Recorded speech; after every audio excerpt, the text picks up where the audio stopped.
हमारे साथ अजीत गौतम हैं जो किसी नाम तारीफ के मोहताज नहीं है। मान्यवर काशीराम साहब के साथ भी उन्होंने कंधे से कंधा मिलाकर बहुत लंबा समय सफ़र तय किया है। उनसे हम जानेंगे कि मान्यवर साहब के कुछ अनछुए लम्हे जिन्हें लोग नहीं जानते हैं। अजीत गौतम साहब, हम चाहेंगे कि आप मान्यवर साहब के बारे में कोई ऐसी बात बताएं जो देश दुनिया के लोग नहीं जानते हैं। सबसे पहले मैं SM न्यूज़ का बहुत आभारी हूँ जिन्होंने मुझे बोलने का मौका दिया है। और मैं आज साहब काशीराम के बारे में वो एक ऐसी वो जो कि रियलिटी में है। साहब काशीराम जब 106 मेंबर ऑफ पार्लियामेंट राष्ट्रपति R वेंकटा रमन को मिलने के लिए गए थे, उसने मिलने से मना कर दिया था। तो MP जो थे उन्होंने एक फॉर्म बनाई जो कि प्रोटेस्ट के तौर पर कि राष्ट्रपति ने हमें मिलने से मना क्यों किया है। और उस फॉरम के अंदर उसकी पहली मीटिंग हुई वहाँ पर महाबलंकार हाल के अंदर। वहाँ पर BP मौर्य भी थे और उसमें पासवान साहब भी थे और उसके अंदर बूटा सिंह भी थे जी। ये सब वहाँ मौजूद थे। तो सब लोग बोल चुके थे हम ऐसा करेंगे वैसा करेंगे। हम राष्ट्रपति ने हमारे से बात नहीं की। आखिर में साहब BP मौर्य का क्रांतिकारी भाषण हुआ। जैसे BP मौर्य के साथ मैंने भी काफ़ी टाइम गुजारा था। BP मौर्य का जो भाषण होता था बड़ा क्रांतिकारी होता था। उन्होंने कहा कि मेरा प्लेटफॉर्म नहीं है जी। जब मेरा प्लेटफॉर्म नहीं है हम क्या करें। तो साहब काशीराम ने क्या जवाब दिया। उसके बाद जब उनका नंबर आया, पहली तो बात यह है कि मैं किसी के मंच पर नहीं जाता, अपने मंच पर जाता हूँ चाहे छोटा हो या बड़ा हो। लेकिन आज मैं इसलिए आया हूँ कि कोई ये न कहे कि काशीराम साहब ये यूनिटी बनाने के पक्ष में नहीं है। साहब ने बोला वहाँ पर कि आज मैं अभी क्रांतिकारी भाषण सुन रहा था BP मौर्य का। उन्होंने कहा हमारा प्लेटफॉर्म नहीं, मेरी आज रीजनल पार्टी तो है UP के अंदर, ये नेशनल कैसे बनती है ये मैं BP मौर्य की ख्वाहिश को पूरी कर दूंगा। इसके बाद साहब काशीराम ने क्या कहा कि साहब के राष्ट्रपति R वेंकटा रमन ने जो मिलने से मना किया उसने कौन सी गलती की है।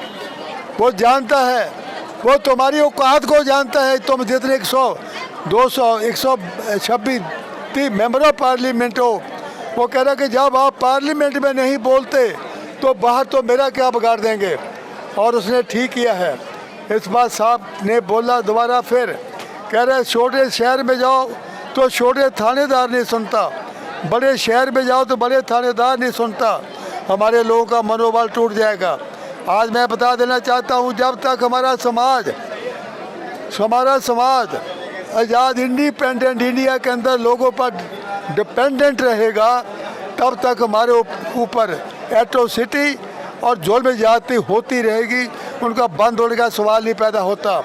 तो वहाँ पर साहब काशीराम ने एक बार उनको ये बोल दिया था कि आज मैं आप लोगों से ये बहुत ही गंभीरता से बात कर रहा हूँ कि आप लोग क्या वजह है आप इकट्ठे नहीं होते, आओ मेरे साथ। उन्होंने कहा आप तो जानते हो हमारी मजबूरी है क्योंकि हम अपनी पार्टी के प्रेसिडेंट के हुक्म के मुताबिक चलते हैं। ये जो 1932 के चमचे हैं आज ये भी अपनी पार्टी के प्रेसिडेंट के मुताबिक चलते हैं। आपने जैसे देखा होगा कि रोड पर एक मदारी बंदर को नचाता है कि आप डांस कर, वो डांस करता, गाना गा, वो गाना गाता है। सिमिलरली इसी तरह ये जो मेंबर ऑफ पार्लियामेंट है ये उसकी तरह है जो कि अपनी पार्टी के इशारों पर चलते हैं। इसलिए ये समाज का कोई भला करने वाले नहीं है। राष्ट्रपति R वेंकटा रमन ने जो किया ठीक किया, उसे तुम्हारी औकात के मुताबिक आपको मिलने का मौका नहीं दिया।